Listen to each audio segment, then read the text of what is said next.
গরম ভাতের সাথে যদি এরকম একটা রেসিপি হয় তাহলে তো কোনো কথাই হবে না। একের পর এক প্লেটের ভাত শেষ হয়ে যাবে, কিন্তু এই রেসিপিটা মানে এই খাবারটা খেলে আসলে মুখের স্বাদ লেগেই থাকবে, এটা খাওয়ার শখ আর পূরণ হবে না। এটা জাস্ট অসাধারণ একটা আচার, মানে বোম্বাই মরিচের আচার, ফ্লেভারটা জাস্ট অসাধারণ। আর খেতেও বেশ ঝাঝালো, মানে প্রচুর পরিমাণে ঝাল। যারা ঝাল বেশি খায় তাদের জন্য কিন্তু বেস্ট একটা আচার এটা বোম্বাই মরিচের। তো বোম্বাই মরিচের আচার বানানোর জন্য কিন্তু আমি প্রথমে 8-10টা বোম্বাই মরিচ নিয়ে নিয়েছি। এটাকে খুব সুন্দর করে ধুয়ে নিয়েছি। এবার এটা কেটে নেওয়ার পালা। এই যে আমি ছোট ছোট করে কেটে নিয়েছি। চাইলে এটা কিন্তু বড় মানে আস্তভাবেও আচারটা বানানো যাবে, আবার চাইলে একটু বড় করে পিস করেও আচারটা বানানো যাবে। যদি আস্ত আচারটা বানানো হয় তাহলে কিন্তু ঝালটা একটু কম হবে, আর আমি কেটে কেটে বানাচ্ছি বলে ঝালটা খুব বেশি হয়েছিল। তো এই যে আমি সুন্দর করে কিন্তু বোম্বাই মরিচগুলো কেটে নিছি।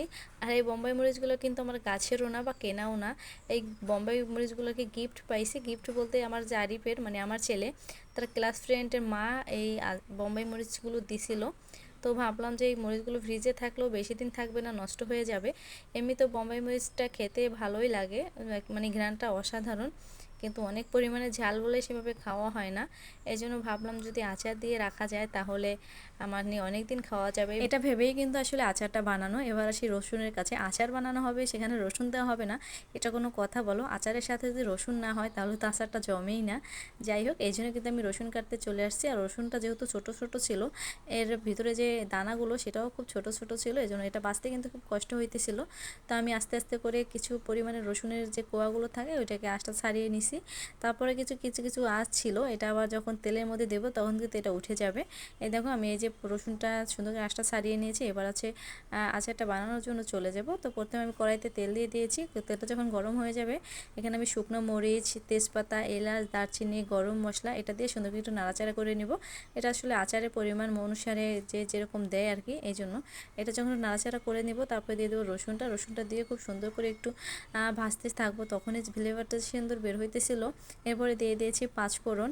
পাঁচফোড়ন দিয়ে একটু নাড়াচাড়া করে নেব। আর যে দেখো যে রসুনের যে আঁশ ছিল কয়েকটা, সেটা একটু তেলের মধ্যে দিছি পরে যে উঠে গেছে। এবার এর মধ্যে দেবো একটু তেঁতুল, মানে আচার হলে যে তেঁতুল টক টক ভাব থাকবে না তা তো হয় না, এই জন্য 2-3 টুকরা তেঁতুল আমি মানে পানিতে গুলিয়ে দিয়ে দিয়েছি। তারপরে দিয়েছি আমি এখানে সরিষা বাটা, আমি সরিষা বেটে রেখেছিলাম।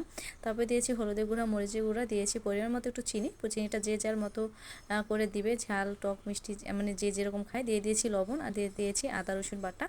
এবার আমি খুব সুন্দরভাবে এটাকে নেড়ে চেড়ে নিব। যখন খুব সুন্দরভাবে নাড়াচাড়া করা হয়ে যাবে, একটা ঘ্রাণ বের হবে সুন্দর, তখন কিন্তু আমি এর মধ্যে বোম্বাই মরিচটা দিয়ে দিয়েছি।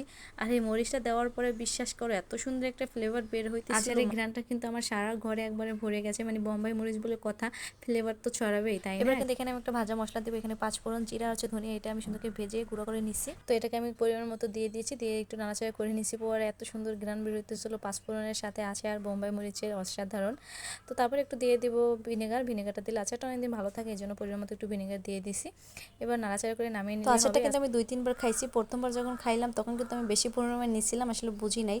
তো খাওয়ার পরে যে এত পরিমাণ ঝাল লাগছে তখন বুঝলাম আসলে এটা একটু একটু নিয়ে খেতে হবে। যাই হোক, ভিডিওটা দেখার জন্য ধন্যবাদ সবাইকে। খুদা হাফেজ।